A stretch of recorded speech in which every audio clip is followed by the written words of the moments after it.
Lo que vamos a observar a continuación es el manguito rotador. El manguito rotador tiene una importancia relevante, fundamental para todo lo que es la funcionalidad del complejo articular del hombro, específicamente hablando de una de las articulaciones que compromete el complejo articular del hombro, en particular de la articulación glenohumeral. Tenemos una gran importancia funcional de este manguito rotador. Anatómicamente voy a mostrar primero lo que es esta articulación glenohumeral, que sería la articulación entre la cabeza del húmero, que viene a ser una superficie más bien convexa, que articula con la cavidad glenoidea de este hueso que es la escápula. Entonces esta es más bien la posición por donde, en donde ellas se encuentran articulados. Bueno, esto es izquierdo. Lo que voy a mostrar ahora es lo mismo que acabo de mostrar, pero ya cubierto con estos músculos que son los músculos del manguito rotador. Vamos a comenzar a tratar de identificar esta musculatura. Ahí tenemos entonces un manguito rotador por el lado derecho, en mi cuerpo derecho, y una escápula que vendría a estar ubicada en el lado contralateral, el izquierdo. Si nosotros podemos representar esto en nuestro esqueleto, tendríamos entonces la escápula izquierda y la escápula con musculatura por el lado derecho. Volvamos acá entonces. Vamos a ver que anatómicamente la escápula posee una cara anterior bastante lisa y una cara posterior con un accidente óseo bastante prominente que divide la cara posterior en dos fosas. Una es la fosa que está sobre este accidente óseo. Este accidente óseo es la espina de la escápula. Por lo tanto, esta fosa se va a denominar la fosa supraespinosa. Repito, fosa supraespinosa. Y la fosa que queda bajo esta espina sería entonces la fosa infraespinosa. ¿Por qué nombrarlas? ¿Por qué identificarlas? Porque ahí es donde van a nacer musculatura importante que va a constituir este manguito rotador. Bien. En la fosa supraespinosa se va a alojar y va a ser el lugar de origen de este músculo importantísimo para la funcionalidad del hombro, que es el músculo supraespinoso, que va entonces a nacer de la fosa supraespinosa y se va a llegar a insertar en lo que se denomina el tubérculo mayor del húmero, que analizando este hueso que lamentablemente es contralateral, es del lado izquierdo, podemos ver los accidentes que tiene en su extremo superior. Aquí se observa el tubérculo menor del húmero y el tubérculo mayor de este húmero, con un surco intertubercular, pero es aquí, en el tubérculo mayor, en donde se insertaría este, que es uno de los principales músculos dentro de lo que es la funcionalidad del hombro, que es el músculo supraespinoso. Repito, cara posterior de la escápula, espina de la escápula, que divide en dos fosas la cara posterior de la escápula, una fosa supraespinosa que está ocupada por el músculo supraespinoso, en donde el origen de este músculo sería la fosa supraespinosa, llegando al tubérculo mayor del húmero, por lateral. Luego, en la fosa infraespinosa aparece este que es otro músculo también, denominado musculatura del manguito rotador, que es el músculo infraespinoso. Bastante lógico si se entiende que está ocupando toda la fosa inferior a esta espina escapular. Este músculo también va a llegar a insertarse en el tubérculo mayor del húmero. Bajo él se observa aquí, espero que la imagen se vea bien, este pequeño segmento es el músculo redondo menor, que también va a ser parte de 4 músculos que van a conformar este manguito rotador. Este músculo es el redondo menor, que al igual que supraespinoso, infraespinoso, él también, el redondo menor, se inserta en el tubérculo mayor del húmero. Si nosotros tuviésemos la posibilidad, tal como la tenemos ahora, de observar la cara interna o anterior de lo que es esta escápula, vamos a observar este músculo que va a recubrir toda la cara anterior de esta escápula. Entendamos que aquí estamos adosados a la parrilla costal y este músculo se denomina músculo subescapular. Músculo subescapular, supraespinoso, infraespinoso y músculo redondo menor son los 4 músculos que constituyen el denominado manguito rotador. Supraespinoso, infraespinoso y redondo menor son musculatura que llegan a insertarse en el tubérculo mayor del húmero. Solamente el músculo subescapular nace de la fosa subescapular y se inserta en el tubérculo menor del húmero. Anatómicamente, entonces, entendamos que tenemos, repito, aquí un tubérculo menor y más lateral vamos a encontrar el tubérculo mayor del húmero. Por lo tanto, dada esta disposición de las fibras, vamos a tener como funcionalidad de estos músculos que el supraespinoso, el infraespinoso, el redondo menor, son musculaturas que van a favorecer y van a permitir con la contracción de sus fibras un movimiento de rotación externa del húmero, rotación externa de hombro. Y el músculo subescapular, al insertarse por anterior en este, que es el tubérculo menor, al acortarse estas fibras, van a producir este movimiento del húmero que se denomina rotación interna. Esta musculatura es muy importante para estos movimientos, los movimientos rotacionales en la articulación glenohumeral, pero también por su disposición transversal de sus fibras, son un importante agente coaptador, es decir, que van a permitir que esta articulación se mantenga en esta ubicación y que no tienda a separarse por efecto gravedad de este miembro superior, sino que esta musculatura es muy importante para que se mantenga en la posición correcta esta articulación, y a eso se le denomina que esta articulación esté coaptada. Por lo tanto, al ser musculatura con la disposición de sus fibras de forma transversal, van a atrapar la cabeza humeral contra la cavidad glenoidea y la van a sujetar como quien sujeta un manguito que está manipulando. Entonces ahí está esto de la importancia del manguito rotador. Un detalle importante clínico con respecto al manguito rotador es la ubicación que tiene este músculo, que es el supraespinoso. Y este músculo cruza hacia el tubérculo mayor del húmero, aquí, desde la fosa supraespinosa. Por lo tanto, cruza por este conducto, este camino, este espacio que deja este que se denomina, entre comillas, el techo del hombro, que es acromion. Repito, el acromion.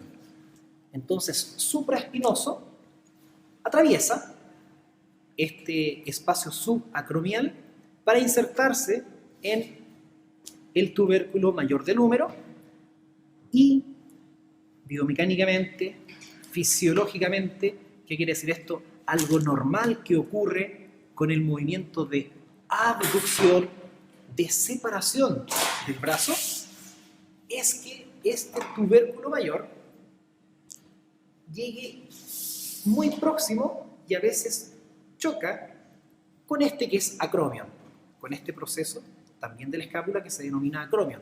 Por lo tanto, clínicamente existe la patología que se denomina el pinzamiento subacromial o pinzamiento del músculo supraespinoso, que acarrea como consecuencia imposibilidad funcional, fuertes dolores de hombro, imposibilidad principalmente para la elevación del brazo en abducción, o también muchas veces hasta el movimiento de flexión se ve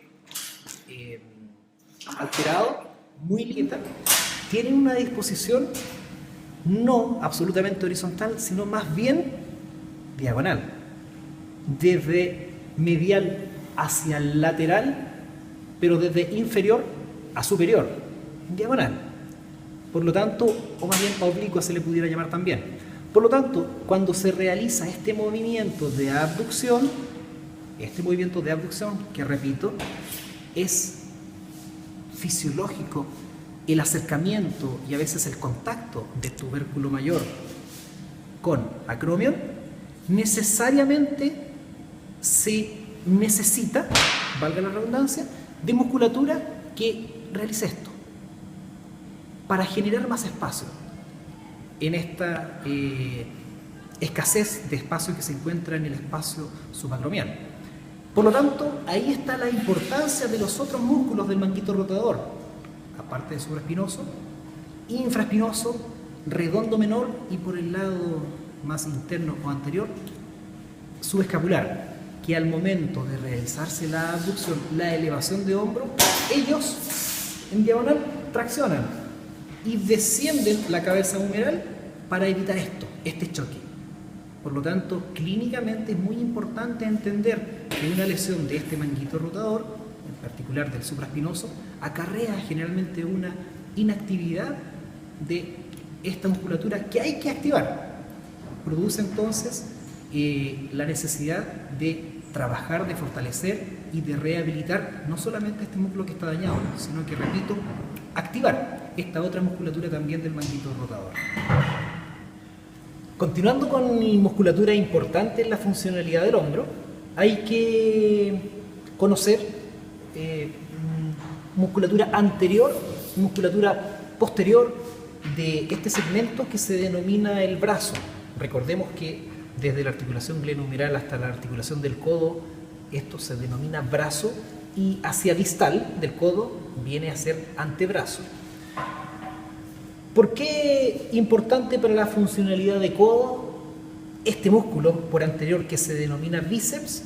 Porque fundamentalmente esta, que es una de sus dos porciones o cabezas, que es la cabeza larga del bíceps, cruza la articulación del codo y se ubica en el tubérculo supraglenoideo, es decir, es un músculo biarticular. Ejerce acción importante tanto para la funcionalidad en flexión de hombro, así como también es importantísimo flexor de codo. Pero, como estamos analizando hombro, no podemos dejar de nombrar esta importancia que tiene este músculo por anterior que se denomina bíceps braquial, con nombre y apellido, porque también tenemos un bíceps femoral, por otro lado. Entonces, el bíceps braquial, que tiene una cabeza corta y una cabeza larga, es también un importante músculo que va a generar y va a permitir, con el acortamiento de sus fibras, el movimiento de flexión de hombro. Por posterior, bueno, ¿qué otros músculos, antes de ir a posterior, qué otros músculos también colaboran con este movimiento que es flexión de hombro? Este músculo que se denomina coracobraquial, que nace desde el proceso coracoides de la escápula, que ubicando una escápula contralateral sería el proceso coracoides, que se encuentra aquí oculto, desde el proceso coracoides hacia la cara anterior de este hueso importante que es el húmero. Por lo tanto, aquí ya tenemos dos músculos bastante importantes dentro del movimiento de la flexión de hombro. También aparece una porción de este gran músculo que cubre la porción más proximal de esta musculatura recién nombrada, que es el deltoides, potente músculo que cubre a todos los otros en hombro, que tiene tres porciones: una porción clavicular, una porción acromial y una porción espinal, también denominadas porción anterior, media y posterior, que naciendo desde ahí se inserta en la tuberosidad deltoidea, que se encuentra aproximadamente en la zona media de la cara lateral del húmero, y que hablando del movimiento de flexión que genera que es el bíceps braquial, particularmente con su cabeza larga, coracobraquial, también es un importante flexor de hombro esta porción, la más anterior, o también denominada la porción clavicular de hombro. Bien, pasando hacia posterior, vamos a encontrar el músculo absolutamente opuesto a la función del bíceps braquial, que sería el músculo tríceps braquial. Bíceps braquial se denomina así bíceps porque tiene dos porciones, tríceps porque tiene 3 porciones, una cabeza corta, medial y larga, y todo esto viene a ser el músculo tríceps braquial, que también por tener un componente que va a cruzar la articulación del hombro, va a ejercer, de todas formas, una acción de extensión de hombro. Repito, antagonista a lo que es el bíceps. Sin lugar a dudas, la principal función de bíceps se ejerce en codo, con una importante flexión de codo. La principal función de tríceps, al estar por posterior, será, al momento de acortarse, una extensión de codo. Pero por la particularidad de ser músculos biarticulares, ¿qué quiere decir esto? Que atraviesan dos articulaciones, también van a ejercer entonces, en este caso, acción en hombro. Nuevamente participa el que cubre a todos, deltoides, músculo grandote, importante, que está cubriendo las porciones proximales de estos músculos que hemos nombrado, y esta es la porción espinal del músculo deltoides, o también denominada la porción posterior, que va también a ejercer una importante acción hacia la extensión de hombro, que si se me puede enfocar, sería el movimiento de extensión de hombro. Y una flexión de hombro, entonces, partiendo desde posición neutro, flexión de hombro, sería llevar mi húmero, mi movilidad hacia anterior. Por último, vamos a analizar otro músculo que se encuentra por anterior, que vendría a insertarse en este sector aproximadamente, y lo vamos a ver en esta otra maqueta, acá arriba. Y este músculo es el músculo pectoral mayor, que también tiene 3 porciones, una porción clavicular, esta es la clavícula, una porción esternal, este es el esternón, hueso esternón, y una porción más bien abdominal o costal, que nace del séptimo, octavo y noveno cartílagos costales. 3 porciones, superior o clavicular, media o esternal e inferior o abdominal, y todas van a llegar a insertarse en la cresta del tubérculo mayor del húmero. Por lo tanto, es una musculatura importante para traccionar. Al igual como lo hacía el manguito rotador, esta musculatura también es importante para mantener esta articulación en su lugar. Como está por anterior, al realizar el acortamiento de sus fibras, húmero lo que va a realizar con el acortamiento de estas fibras es también una rotación interna, y este músculo también va a ser importante aductor. Movimiento de aducción, si me pueden enfocar, sería, partiendo de una abducción, volver el miembro hacia la línea media del cuerpo.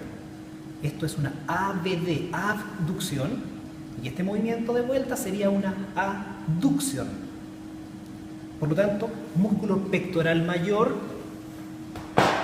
va a ser uno de los principales músculos aductores, de acercar, desde ahí, partiendo, de acercar hacia la línea media el brazo. Y este músculo que habíamos nombrado anteriormente, que es deltoides, sería entonces el principal músculo, junto con supraespinoso, deltoides y supraespinoso, los principales músculos ABD, abductores, que separan el brazo de la línea media del cuerpo.